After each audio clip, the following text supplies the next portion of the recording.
application of SWCC or soil water capture sticker, and a very interesting paper. So excellent, Dr. İlman. Yes. Good morning, everyone. Let me introduce myself. I'm Buğse İlman, and today's topic is review of utilization of biopolymer in soil stabilization.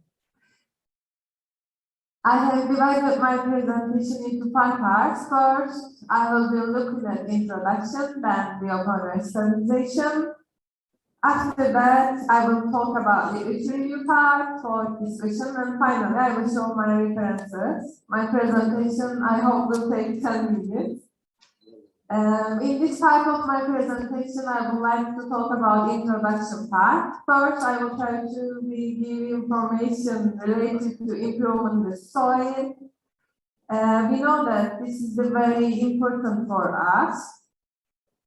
And the main purpose of improving the soil is to provide them with the features that will provide more suitable and adequate conditions for inadequate floors and building foundation floors affected by disasters such as what are they? Heavy loading situations, earthquake or landslides. And stabilization of soil is defined as the products or biological process used to improve soil properties. Although the biostabilization is considered to be a new technical process, but it's actually a process that has been used and known by humanity before. Why? Because when we check the literature, we can see that the Romans used biostabilizers such as protein as a set retardant for gypsum used in building construction. And nowadays, biostabilization techniques are preferred of soil stabilization.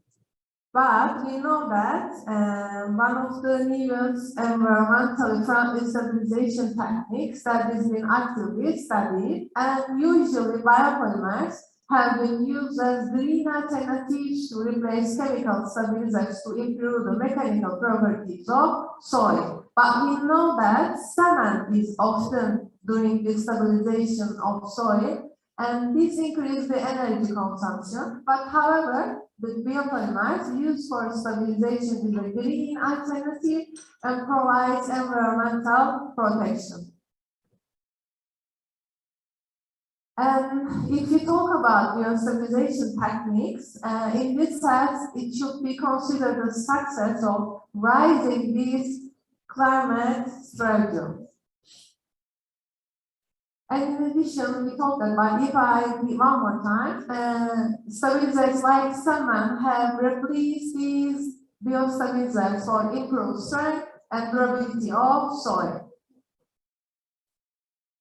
And on the other hand, the use of biological process or products to improve soil properties is termed, we know that biostabilization of soil. And these techniques have been proposed as a potential alternative to chemical stabilizers. And if I give information related to biopolymers, we know that biopolymers are polysaccharides consisting of a monosaccharide network, and these monosaccharides are bound to hydrogen groups. And when these hydrogens are mixed with soil and water, an uncomplicated structure connecting the soil particles and to each other occurs, and to ensure the stabilization effect. And with this figure, we can see an example how the monosaccharide units combine to form a biopolymer. And if we look at the first one, we can see the monosaccharide unit for glucose. And as you can see here, the typical interaction of biopolymer with granular media as presented by Corrichetto. Now I'm going with the issue review part. I will try to shortly summarize the past relevant studies. First of all, I want to start to talk about the effect of biopolymer stabilization on different soil properties. One of the important research, Çobalar and Çamakçı, they investigated the effect of Xantungan biopolymer on strength using the direct shear test. And they reported that example gun solution of 3 and 5% had a higher angle of internal friction than those of untreated samples, indicating improvement in soil strength due to addition of example gun. And another research, they conducted a feasibility study to understand the stabilization effect of guidon and example gum on mile tilings, and the study found that those biopolymers increase both the liquid limit and the underlay strength of the treated mile tailings. And with this figure, it's a scanning electron microscope image of mile tailings tried with figure A shows us the example gum and figure B shows us the guar gum results. And another research, they described study of the strength effect of example gum on different soil types. They use 4 different types of soil, some permeated, some naturally clay and calcitic clay. And they reported that example gum was more effective in improving the strength and stiffness of clays and well-graded soils. And with this figure, we can see the results of their research. And another research, they treated sand and silt with biopolymers. They used 3 different biopolymers, example gum, modified starch, and guar gum. And they studied the effect of these biopolymers on compaction, strength, and permeability characteristics. And they found that when the total addition of these biopolymers has improved strength and permeability properties of both soils. And in addition, it has a different effect on compaction and characteristics depending on the soil type.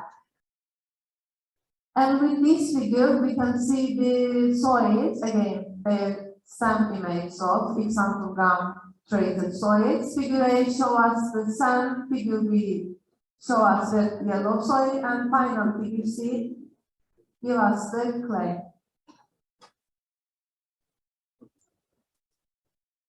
And another research, they studied effect of example gum, and again they used 2 different types of clay, bentonite and kaolinite. And with these 2 soils, they treated with some percent of example gum, 0.51, 1.52, and 2.5%, and they tested unconfined compressive strength for 3 to 90 days. And again, they found that these soil and biopolymer interactions lead to particle agglomerations. And another research, finally now I'm reaching end of my presentation. Karachi, they treated the desert sand with different proportion of example gum. Again, they use 1, 2, 3, 5%, and they compare with 10% cement of dry soil mass. And they concluded that they found that durability index of sand treated with 3% of example gum was higher than that of the sand treated with 10% cement. And this is the, again, same image of that research. Figure A shows us the 1 hour, figure B 1 week, and figure C 3 week results.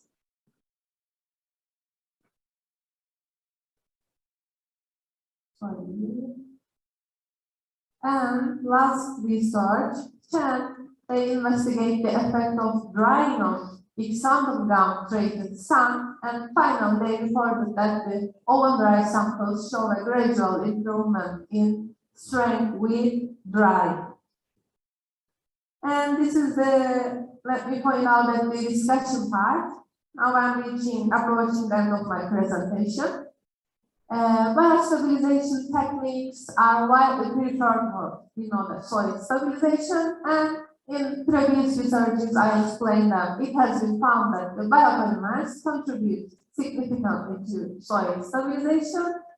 And finally, soil can be improved by ensuring the sustainability of the environment with biopolymers. And we can see my references. Thank you so much for listening. Thank you very much. Buğse. We will take questions at the end of the session. Can I ask you to sit in this row for questions at the very end? Thank you very much. So our next presentation is going to be